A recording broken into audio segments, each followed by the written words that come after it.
नमस्कार दोस्तों, एक बार फिर से आपका दिल से स्वागत है हमारे चैनल कहानी सीकर पर। उम्मीद करती हूँ आपको ये प्रस्तुति पसंद आएगी। कमेंट में जय श्री कृष्णा अवश्य लिखें। तो चलिए आज की कहानी शुरू करते हैं। एक समय की बात है, एक वृद्ध ब्राह्मण थे। वे ब्राह्मण बहुत धनी थे। उनके 4 पुत्र और एक पुत्री थी। चारों पुत्रों का विवाह हो चुका था, पुत्री का विवाह होना बाकी था।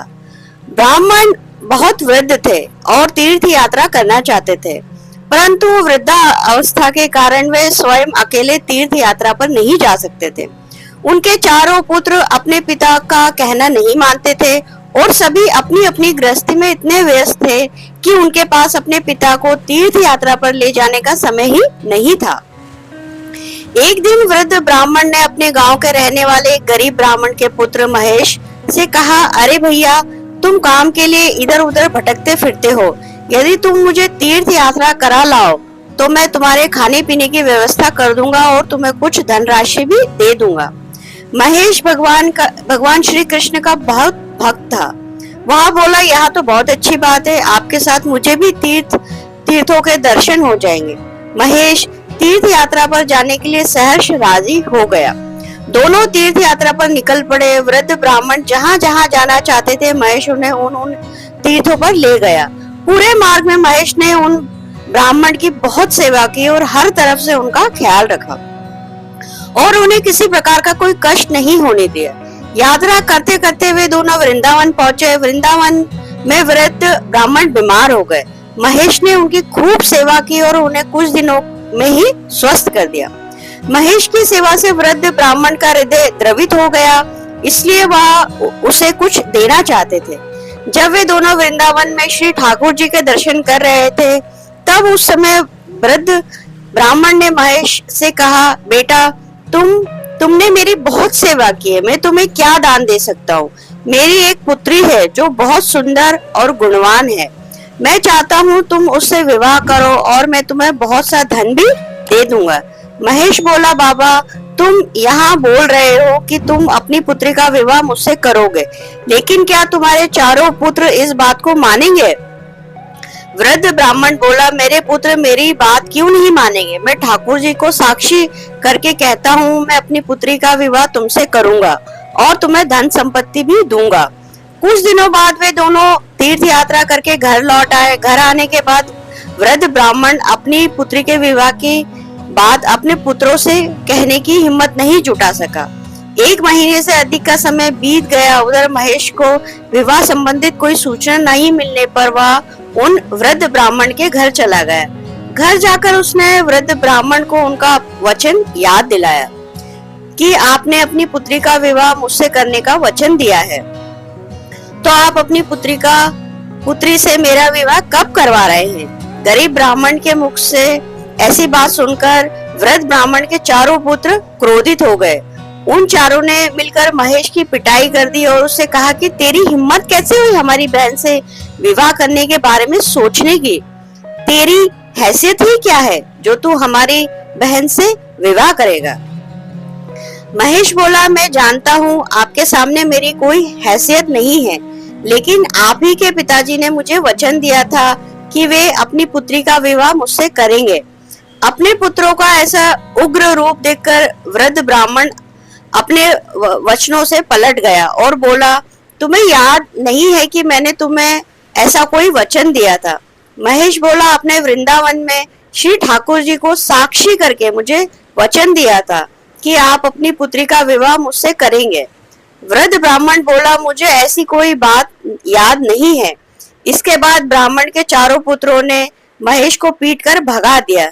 महेश को वृद्ध ब्राह्मण उसके पुत्रों के इस व्यवहार से बहुत बुरा लगा। महेश ने सोचा कि मैंने तो वृद्ध ब्राह्मण की पुत्री से विवाह की बात नहीं की थी, उन्होंने स्वयं ही विवाह का प्रस्ताव दिया था, परंतु उन्होंने मुझसे झूठ बोला और घर जाने पर मेरा अपमान भी किया। अब तो मैं अवश्य ही उनकी पुत्री से विवाह करूंगा। ऐसा सोचकर महेश ने पंचायत बुलाई और उसने कहा कि ये वृद्ध ब्राह्मण मुझे तीर्थ यात्रा पर अपने साथ ले गए। मैंने पूरी मार्ग इनकी बहुत सेवा की, जिससे प्रसन्न होकर इन्होंने ठाकुर जी के सामने अपनी पुत्री का विवाह मुझसे करने का वचन दिया। परंतु अब यह अपने वचनों से मुकर रहे हैं। पंचायत के लोगों ने कहा, यदि तुम दोनों के मध्य हुई बात की कोई गवाही दे दे तो हम निश्चित ही तुम्हारा विवाह इस वृद्ध ब्राह्मण की पुत्री से करवा देंगे। महेश बोला, हम दोनों की इस बात का गवाह तो केवल ठाकुर जी ही थे। पंच बोले, यदि ठाकुर जी तुम्हारे पक्ष में गवाही दे दे तो हम तुम्हारा विवाह करवा देंगे। वह वृद्ध ब्राह्मण भी इस बात पर राजी हो गया, क्योंकि वह जानता था कि ठाकुर जी स्वयं इस बात की गवाही देने नहीं आने वाले। महेश एक सच्चे हृदय वाला, एक भोला भाला व्यक्ति था। वह ठाकुर जी की मूर्ति नहीं मानता था, उन्हें साक्षात ठाकुर जी ही मानता था। पंचों की बात मानकर वह वृंदावन पहुंचा। जब वह वृंदावन पहुंचा तब तक ठाकुर जी की शयन आरती हो चुकी थी और मंदिर बंद हो चुका था। महेश ने मंदिर के बाहर से ही पूछा, सुनो ठाकुर जी, उस वृद्ध ब्राह्मण ने आपके सामने मेरे ब्याह की बात की थी या नहीं? महेश ने 2-4 बार आवाज लगाई, परंतु उसे कोई उत्तर नहीं मिला। अब उसने जोर से दरवाजा पीटकर आवाज लगाई, सुनो ठाकुर जी, मैं आपको चैन से सोने नहीं दूंगा जब तक आप मुझे जवाब नहीं देंगे। तब तक मैं आपसे पूछता ही रहूंगा। मैं इतनी दूर से भूखा प्यासा पैदल चलकर आपसे जवाब लेने आया हूँ। मेरे ब्याह की बात है, आपको मेरे साथ गवाही देने चलना ही पड़ेगा। ठाकुर जी मंदिर के भीतर से बोले, मूर्ति कभी चलती है? महेश बोला, जब मूर्ति बोलती है तो चलेगी क्यों नहीं? ठाकुर जी फंस गए। अब ठाकुर जी को विवश होकर बाहर आना पड़ा। महेश ने देखा बहुत सुंदर छोटे से ठाकुर जी अपने छोटे छोटे पैरों से चलकर बाहर आए और बोले, देखो महेश, हम तुम्हारे भाव के कारण हम तुम्हारे साथ चलने को तैयार हैं, लेकिन तुम्हें मार्ग में हमारी भोग की व्यवस्था करनी पड़ेगी। हम वृंदावन के ठाकुर हैं, रोज रबड़ी मलाई और मिठाइयों का भोग लगाते हैं। तुम्हें मार्ग में हमारे लिए ऐसी ही व्यवस्था करनी होगी। महेश बोला, देखो हमारे ब्याह की बात है, इसलिए कुछ रुपया तो मैं साथ लेकर आया हूँ, इसलिए मार्ग में आपके भोग की सारी व्यवस्था कर दूंगा। लेकिन आप बताओ, आप मेरे साथ कैसे चलेंगे? ठाकुर जी बोले, हम तुम्हारे साथ पैदल चलेंगे, आगे आगे तुम चलना, पीछे पीछे हम चलेंगे, और मार्ग में थोड़ी थोड़ी देर में हमें भोग लगा देना। महेश बोला, ठाकुर जी वो सब तो ठीक है, लेकिन मैं आगे आगे चलूंगा तो मुझे कैसे मालूम होगा कि आप मेरे पीछे पीछे आ रहे हैं या नहीं? ठाकुर जी बोले, तुम्हें मेरे नुपुरों की ध्वनि पूरे मार्ग में सुनाई देगी, लेकिन एक बात याद रखना, यदि तुमने मुझे पीछे मुड़कर देखा तो मैं वहीं ठहर जाऊंगा और आगे नहीं जाऊंगा। बात तय हो गई। अब दोनों चल दिए।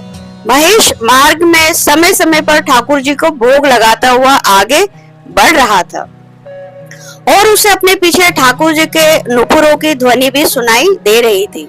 जब महेश अपने गांव के नजदीक पहुंचा तो उसने सोचा कि क्या ठाकुर जी मेरे पीछे आ भी रहे हैं या नहीं, या केवल नुपुर ही बज रहे हैं। यह सोचकर उसने पीछे मुड़कर देखा। उसने देखा कि उसके पीछे ठाकुर जी खड़े हैं।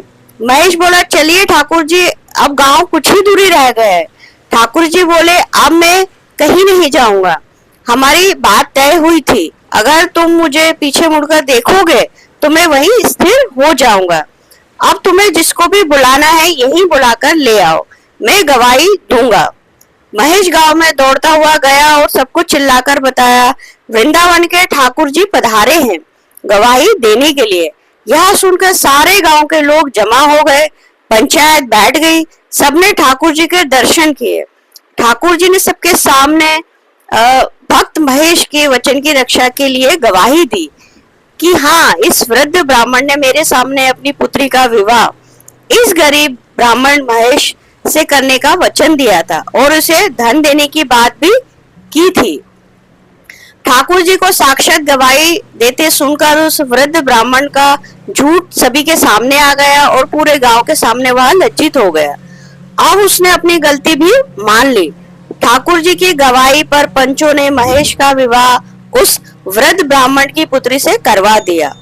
इसके अलावा वृद्ध ब्राह्मण की संपत्ति का एक हिस्सा भी महेश को दिया गया।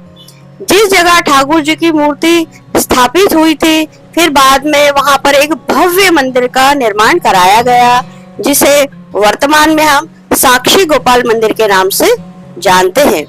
जय श्री कृष्णा। दोस्तों, अगर आपको हमारी ये प्रस्तुति पसंद आई हो तो हमें कमेंट करना ना भूलें, लाइक और शेयर करें। और आप हमारे चैनल पर पहली बार आए हैं तो हमारे चैनल को सब्सक्राइब अवश्य करें। अब मैं आपको मिलूंगी अगले वीडियो में, तब तक के लिए धन्यवाद।